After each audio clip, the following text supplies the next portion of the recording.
Wealth તો ઘણા લોકોએ બનાવી લીધી, પણ હવે હેલ્થ પાછળ ઘણા લોકો પડ્યા છે. હું અત્યારે એક જગ્યાએ આવ્યો છું જે ગારિયાધર પાસે આવેલી છે.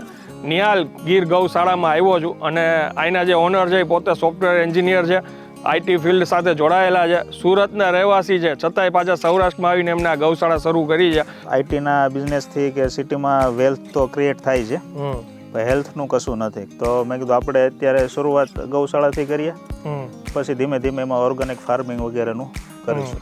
આ એનરોબિક બેગ છે જી. આપણે જે ગૌશાળામાં ગાયો માટે જેટલું લીલો ચારો બનાવીએ છીએ અહીંયા 6 અલગ અલગ છે, મકાઈ છે, જુવાર છે, રજકો છે, ઝીંઝવો છે, એ બધું આ ખાતરથી બનાવીએ છીએ અમે ઓર્ગેનિક. હવે આપણે ડેઇલી ફીડિંગ છે જે મિલ્કિંગ ટાઈમ પર આપીએ છીએ એ છે. એમાં આ મેડિસિનલ પ્લાન્ટ્સમાં હું તમને વાત કરું તો શતાવરી આપણે ડેઇલી આપીએ છીએ. હવે ગાય સારું ખાતી હોય તો જ એની દૂધ કે એના દૂધની બનેલી પ્રોડક્ટ હોય એ સારી હોઈ શકે. આપણે લગભગ આ કઠોળ છે બધા 8 પ્રકારના અલગ અલગ કઠોળ છે, મગ, મઠ, અડદ, ચણા, તુવેર વગેરે. આપણે પેલું કહેવત છે ને કે કુવાડામાં હોય એ અવાડામાં આવે, એને જેમ આપણે ગાયને સારું ખવડાવશું તો જ એ સારી પ્રોડક્ટ આપશે.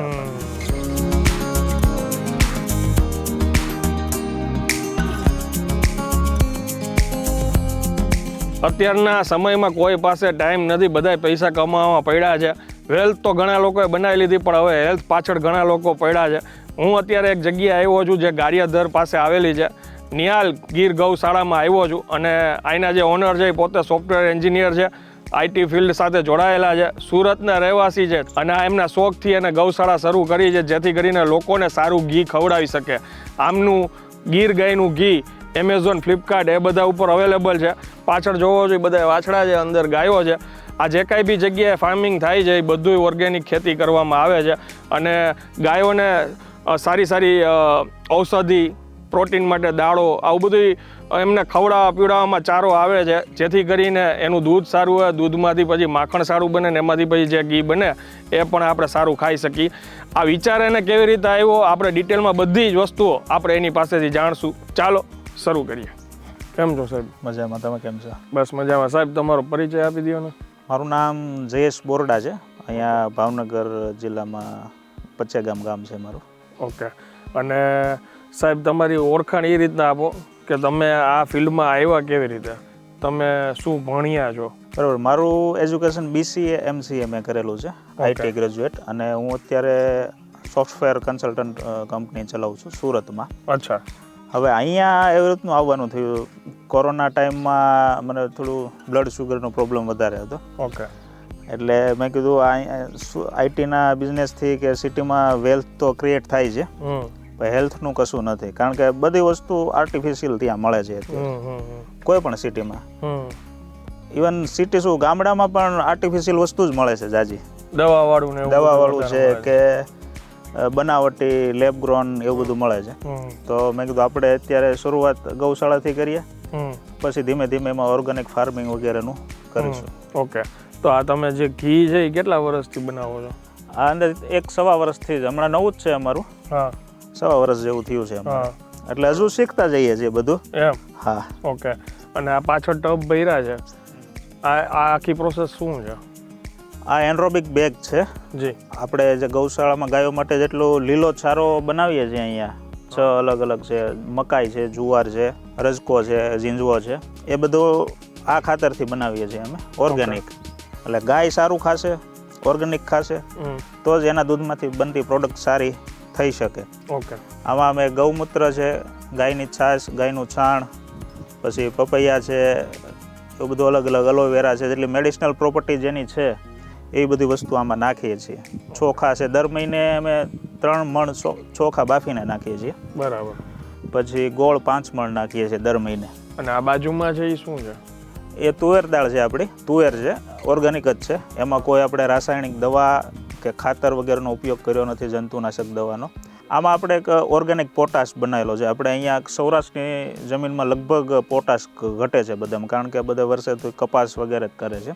તો આપણે ઓર્ગેનિક પોટાશ કર્યો છે, એ પણ જે ગાયનો ચારો કરાવીએ છીએ એમાં નાખીએ છીએ જમીનમાં. આગળ આપણે હું તમને બીજું ફીડિંગ વગેરે બતાવું ગાયને જે આપીએ છીએ. ઓકે. હવે આપણે આ ડેઇલી ફીડિંગ છે જે મિલ્કિંગ ટાઈમ પર આપીએ છીએ એ છે. એમાં આ મેડિસિનલ પ્લાન્ટ્સમાં હું તમને વાત કરું તો શતાવરી આપણે ડેઇલી આપીએ છીએ. શતાવરી છે એના ખાસ બેનિફિટ આપણે એન્ઝાયટી છે, ડિપ્રેશન છે, સ્ટ્રેસ છે, આ સૌથી તમારે જે બોડીમાં સેલ ડેમેજ થતા હોય ને ડેમેજ થતા અટકાવે છે. અને કિડની સ્ટોન ઘણાને પ્રોબ્લેમ હોય છે તો એમાં ખાસ ફાયદાકારક છે. ઓકે. ઘણી બહેનોને ડિલિવરી પછી દૂધ ના આવતું હોય તો શતાવરીમાંથી બનેલી દવા અથવા પ્રોડક્ટ ડૉક્ટર રિકમેન્ડ કરતા હોય છે. આપણે ગાયને રોજ 100 ગ્રામ આપીએ છીએ મિલ્કિંગ સમયે. બરાબર. અશ્વગંધા છે. અશ્વગંધા સૌથી વધારે મેન ફર્ટિલિટી માટે જી કામનું છે. પછી એનાથી બીજા ફાયદા ડાયાબિટીસમાં કામનું છે, બ્લડ શુગર કંટ્રોલ કરે છે, બ્લડ પ્રેશર પર કંટ્રોલ કરે છે. એ પણ આપણે ડેઈલી 100 ગ્રામ એક ગાયને આપીએ છીએ. આમાં જીવંતી છે. જીવંતી કફ, પિત્ત અને ઝાડા એમાં ફાયદાકારક છે. આપણે ડેઈલી 8 થી 10 ગ્રામ હળદર, જે સૌથી મોટું એન્ટીબાયોટિક્સ કહેવાય, એ ગાયોને આપીએ છીએ. ઓકે. હવે ગાય સારું ખાતી હોય તો જ એની દૂધ કે એના દૂધની બનેલી પ્રોડક્ટ હોય એ સારી હોઈ શકે. આપણે લગભગ આ કઠોળ છે બધા 8 પ્રકારના અલગ અલગ કઠોળ છે, મગ, મઠ, અડદ, ચણા, તુવેર વગેરે બધા અલગ અલગ પ્રોટીન છે. ટૂંકમાં આ બધું ફૂડ એનું મિક્સ કરીને એમાં જે આપણા ઓસળિયા છે, જે ઔષધિ કહી શકાય, દાળ છે, એ બધી વસ્તુઓ મિક્સ કરીને આપણે ખવડાવી છે. એ જ્યારે દૂધ આપતી હોય ત્યારે જે દૂધ આપતી હોય ત્યારે. પછી આપણે અનાજ પણ આપીએ છીએ સિઝન પ્રમાણે. અત્યારે સૌથી વધારે બાજરો છે તો ઠંડી છે તો બાજરો આપીએ છીએ, પછી ઉનાળામાં ઘઉં આપીએ, પછી પાછું ચોમાસું આવશે તો બે મિક્સ આપશું. ઓકે. અને આ કઈ ગાયો કહેવાય? 2 દેશી ગાય છે, બાકીની 14 ગીર ગાય છે. જેટલી ગીર ગાય છે એ બધી ભાવનગર બ્લડ લાઇનની છે આપણી પાસે. અને એમ કે ખાવાનું આવ્યું કંઈક અંદર શું છે એના માટે રહેવાનું છે? અંદર રાત્રે અંદર હોય. હા. આપણે ખાસ વાંસ જે કહીએ ને, બાંબુ, એનાથી બનાવેલું છે એટલે અંદર ઠંડી ના લાગે શિયાળામાં.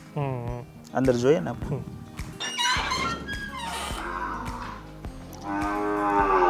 બે બાજુ ગાય બાંધવાની. આ વાછડા છે, આ વાછડા બધા.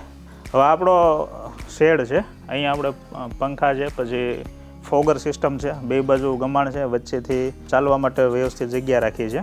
આ વસ્તુ ખરેખર ધ્યાનમાં લેવા જેવી જો જે લોકો ગાયો રાખતા હોય ને, કેટલી બધી વસ્તુનું ધ્યાન રાખવામાં આવ્યું. જો આ જે વાંસડા છે એને કારણે અંદર ઠંડી નહીં લાગે ગાયોને. અને આ બધી ફેસિલિટી જે ગુજરાત સરકાર દર વર્ષે પેલું રાખે છે, તાલુકા કક્ષાએ ગૌશાળાનું ઓડિટ કરે કે ગૌશાળામાં ગાયોને કેટલી ફેસિલિટી છે, એ પ્રમાણે આપણે આ ગૌશાળાનો ગારિયાધાર તાલુકામાં 1લો નંબર આવ્યો છે. એનું સર્ટિફિકેટ વગેરે પણ આપેલું છે આપણને. કે 2024માં? આ 2024-25 નું. 24-25 નું. હા. ઓકે. હવે જે આપણે જેના માટે આવ્યા છીએ આપણે ઘી પેલા બતાવી કયા પેકેજિંગમાં છે. પાકું. હા. આમાં અલગ અલગ 3 પેકેજિંગ એમને રાખેલા છે. આ તો સેમ્પલ દેવા માટે સાહેબ કે આપણે રાખેલું છે 200 ml. પછી આ 500 ml છે અને આ લીટર છે. ઓકે. મેઇનલી આપણે લીટર અને 500 ml જ પેકેજિંગ અવેલેબલ હતા, પણ ઘણા લોકોને સેમ્પલનો ક્વેશ્ચન હોય કે તમે એકવાર અમને સેમ્પલ આપો, તો પેડ સેમ્પલ માટે આપણે રાખીએ છીએ. ઓકે. અને હવે આ કોઈને જોતું હોય તો કેવી રીતે, ક્યાંથી મંગાવી શકે? અમારી વેબસાઇટ છે nyalnatural.com. ત્યાંથી મળી શકે. એમેઝોન અને ફ્લિપકાર્ટ તથા મીશો ઉપર પણ ઉપલબ્ધ છે. ઓકે. તે ઉપરાંત તમે વોટ્સએપ કરો અમને ડાયરેક્ટ તો પણ ડિલિવરી કરી શકીએ. ઓકે. આ ગીર ગાયનું ઘી છે. બાકી અત્યારે તમે જુઓ તો ઘણી બધી જગ્યાએ ભેંસનું ઘી તમને મળતું હોય, જે સફેદ દેખાતું હોય, એ અત્યારે 1200 અને 1300 રૂપિયાનું વેચાણ થાય છે. અને સારી ક્વોલિટીનું પ્રોટીન આ બધું ખવડાવતા હોય, સાથે સાથે સારા ધાન ખવડાવતા હોય, આ બધી વસ્તુઓ મિક્સ કરીને એમને ચારો દેતા હોય, એટલે દૂધની ક્વોલિટી સારી થઈ જાય. અને કેટલા દૂધ 1 કિલો ઘી બનતું હોય છે સાહેબ? અંદર 24 થી 25 લીટર દૂધ થી 1 લીટર ઘી બને છે. જે લોકો ગીર ગાયનું દૂધ પીતા હશે ને એને ભાવની ખબર હશે, 75 થી 80 રૂપિયા તો ખાલી દૂધનો ભાવ હોય. અમારા રાજકોટમાં આ ભાવ છે.